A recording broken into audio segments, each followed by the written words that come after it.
She was rewarded several minutes later when the door opened. A tall man with broad shoulders stepped through. Even through the thickness of his jacket, Marin could tell he had a muscular build. His dark hair was thick and combed back from his face, showing off his dark green eyes that were the same shade as those scales she'd seen in the water. He was handsome, but that wasn't what made Marin want to launch herself out of her chair.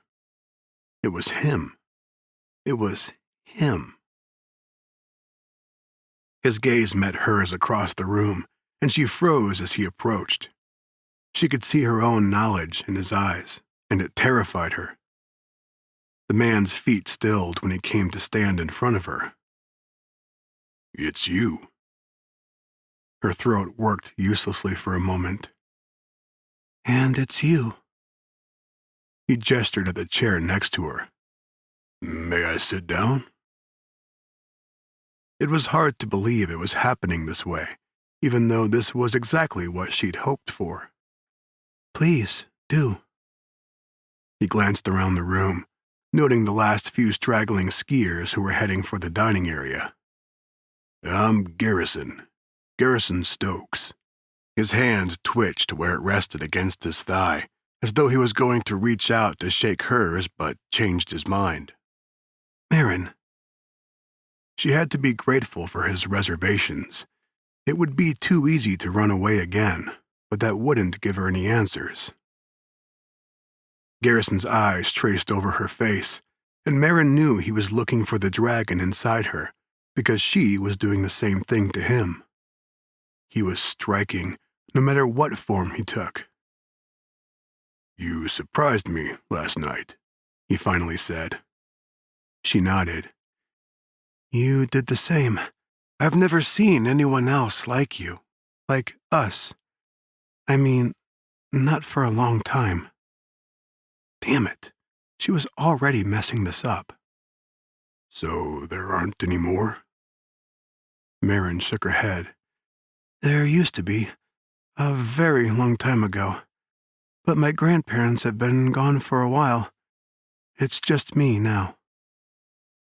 Was she giving too much away? She hardly knew what to say or do. She closed her eyes once again, but this time when she tried to focus, her body wouldn't let her. She was too aware of Garrison's presence, down to every beat of his heart. "I have to admit that ever since I saw you, I've been looking at everyone I see more closely, wondering if I'll find another. I'm sorry it's not that way." "Sorry for me, or sorry for yourself?"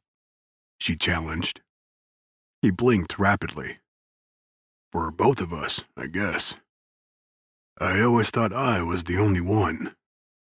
"Oh." That set aside at least one of her worries.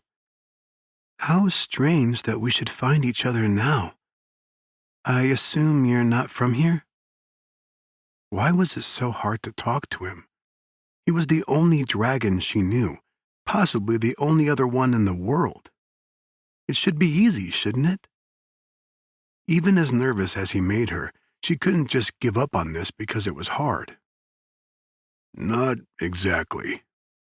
He shifted in his chair, his eyes sweeping the room once again. "I probably shouldn't be telling you this, but I'm with an elite force that gets called in when shifters are having issues they can't solve on their own or with their conclave." Marin's eyebrows knitted together. "But I thought it was only us." "When it comes to dragons, yes. But there are other shifters who live here too.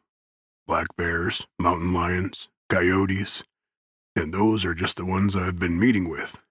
There are more all over the world."